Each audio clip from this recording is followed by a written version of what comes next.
வணக்கத்துடன் pepper and salt news என்கின்ற இந்த வலையொலியில் உங்களை சந்திப்பதில் நான் மகிழ்ச்சி அடைகின்றேன். உள்ளூராட்சி தேர்தலின் வெற்றி தோல்விகள் இவைகள் ஒரு பெரிய அரசியல் அலையை இலங்கை மண்ணிலே ஏற்படுத்தி கொண்டிருக்கிறது என்பதை நாம் அறிவோம். குறிப்பாக வடக்கு கிழக்கு பகுதியில் நடந்து கொண்டிருக்கக்கூடிய நகர்வுகள், ஒவ்வொரு கட்சிகளும் என்ன நடந்திருக்கிறது என்பதை குறித்து தேடி அது குறித்து அறிந்து கொள்வதற்குள் அவர்கள் வியந்து போய் நிற்கிறார்கள். மக்களுடைய மனநிலை எப்படி இருக்கிறது என்பதை நம்மாலே புரிந்து கொள்ள முடியவில்லையே என்கின்ற நிலைப்பாடுதான். இந்த சூழலில் இலங்கை இந்தியாவை மையப்படுத்திய சில நகர்வுகளையும் நாம் பார்க்க வேண்டியிருக்கின்றது. தற்பொழுது உள்ள சூழலில் இந்தியாவிற்கும் பாகிஸ்தானுக்கும் இடையே போர் நடைபெறுவதற்கான ஒரு களம் அமைந்துவிட்டது என்று தான் குறிப்பிடப்படுகின்றது. காரணம், இந்தியா நடத்திய தாக்குதல், அதாவது பாகிஸ்தான் தீவிரவாதிகள் இந்தியாவில் நடத்திய தாக்குதலுக்கு பதிலடி கொடுப்பதற்கு இந்தியா திட்டமிட்டு தாக்கி இருக்கக்கூடிய தாக்குதல். இந்த தாக்குதல் மிக இலகுவாக பார்க்கக்கூடிய தாக்குதல் அல்ல. பாகிஸ்தான் நாட்டிற்குள் தீவிரவாதிகள் எங்கெங்கு இருக்கிறார்கள் என்பதை இந்தியாவின் புலனாய்வுத்துறை மிக தெளிவாக கணித்து, அவர்கள் இந்தந்த இடத்தில்தான் இருக்கிறார்கள் என்பதை கணித்து, இந்த இடத்தில் தாக்குதல் நடத்தினால் ஒரு பொதுமக்களும் பாதிக்கப்படமாட்டார்கள், தீவிரவாதிகள் மட்டும்தான் பாதிக்கப்படுவார்கள் என்பதை தெளிவாக கணித்து தாக்குதலை நடத்தி முடித்திருக்கிறது இந்தியா. அந்த தாக்குதல் நடத்திய விடயத்தை இன்று இராணுவம் தன்னுடைய பதிவுகளில் காணொலியாக வெளியிட்டிருக்கின்றன. இவைகள் இப்பொழுது உலக நாடுகளையே வியக்க வைத்திருக்கிறது.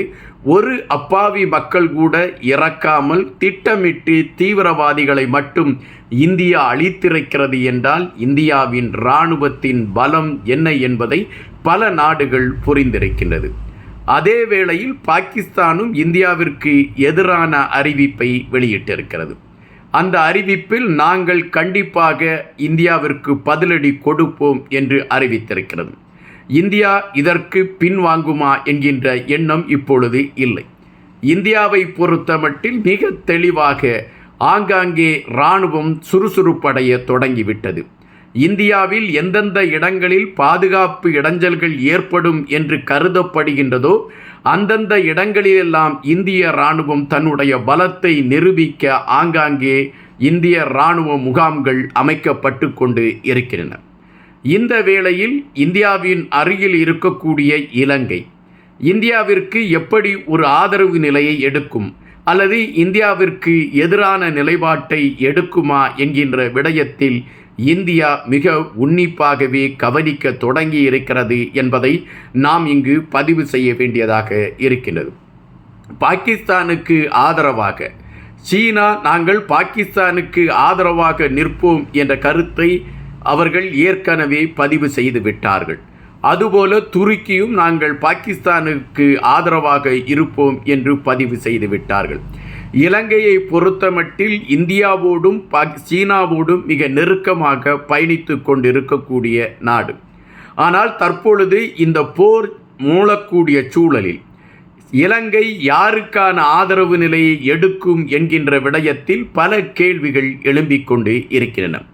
சீனாவிடமிருந்து பெரும் நிதியை பெற்றிருக்கக்கூடிய இலங்கை சீனா கொடுக்கக்கூடிய நெருக்கடியை கையில் எடுத்துக்கொண்டு சீனா என்ன கட்டளையிடுகிறதோ அதை செயல்படுத்துவதற்கான ஒரு களத்தை எடுக்குமா, அல்லது நம்மளுடைய நட்பு நாடு, பல இக்கட்டுகளில் நம்மோடு இணைந்திருக்கக்கூடிய நாடு, நாம் பாதிக்கப்பட்ட வேளையெல்லாம் ஓடோடி வந்து கரம் கொடுத்த நாடு இந்தியா.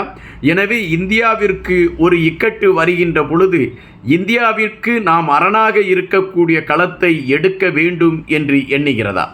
இந்த இரண்டு கேள்விகள் பிரதானமாக எழும்பிக் கொண்டு இருக்கின்றன. இதில் நாம் ஒன்றை பதிவு செய்ய வேண்டியதிருக்கின்றது. இதற்கு முன்பு 2 போர்கள் இந்தியா நடத்திய பொழுது அந்த 2 போர்களிலுமே எதிர் நாடுகளுக்கு உறுதுணையாக இலங்கை இருந்திருக்கிறது என்பதுதான் வரலாற்று பதிவாக இருந்திருக்கின்றது. பாகிஸ்தானில் இருக்கக்கூடிய இராணுவம் சார்ந்தவர்கள் இலங்கையில் வந்து எரிபொருள் ஏற்றிக்கொண்டு செல்வதற்கான அனைத்து களங்களையும் கடந்த போரில் இலங்கை கொடுத்து உதவி இருக்கிறது என்கின்ற அந்த விடயம் புறந்தள்ள முடியாத ஒன்றாக இன்று வரை எல்லோருடைய மனதிலுமே இருந்து கொண்டு இருக்கின்றன.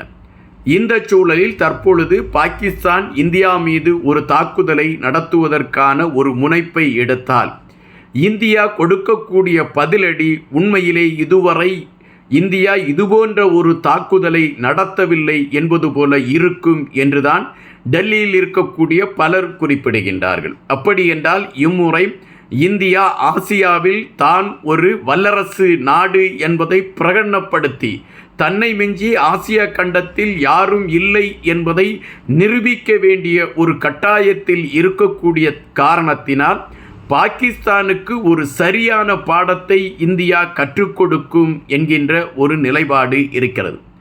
இந்த சூழலில் இலங்கை என்ன நிலை எடுக்கும் என்கின்ற ஒரு கேள்வியும் எழும்புகின்றன.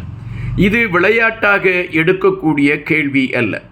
முன்பு இந்தியாவிற்கு ஒரு இக்கட்டு வருகின்ற பொழுது தமிழ் சொந்தங்கள், அதாவது வடக்கு கிழக்கு பகுதியில் இயங்கிக் கொண்டிருந்த இயக்கங்கள், தமிழ் சொந்தங்கள் ஒட்டுமொத்தமாக இந்தியாவிற்கு ஆதரவான ஒரு நிலைப்பாட்டை கையில் எடுத்துக்கொண்டு பயணித்த களங்களை நாம் பார்த்திருக்கின்றோம்.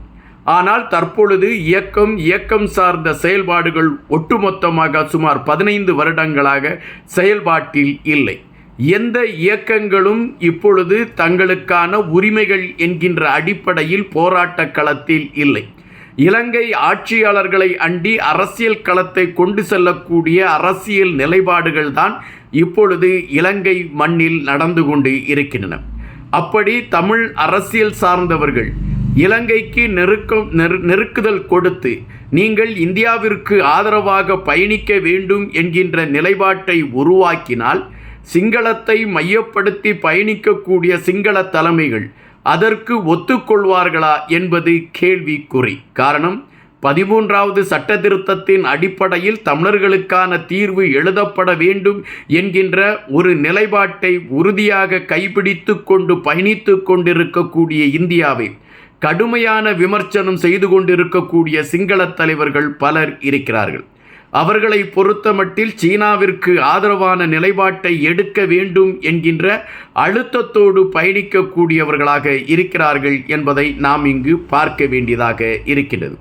எனவே சிங்கள தலைமைகள், தமிழ் மக்கள் அல்லது தமிழ் அரசியல் கட்சி தலைமைகள் கொடுக்கக்கூடிய நெருக்கடிக்கு பணிந்து இந்தியாவிற்கு ஆதரவு நிலைப்பாட்டை எடுக்குமா என்கின்ற விடயம் பெருங்கேள்வியாக இருக்கின்றது. எனவேதான் போர் ஒருபுறம் வேகம் கட்டக்கூடிய இந்த நிலைப்பாட்டில் இந்தியாவின் கழுகு கண்கள் இலங்கையை சுற்றியும் வட்டமடிக்க தொடங்கி இருக்கிறது என்பது புரிய வேண்டிய ஒன்றாகவே இருக்கிறது. காத்திருப்போம். இன்னும் பல செய்திகளோடு உங்களை சந்திக்கின்றேன். நன்றியுடன் இன்பா.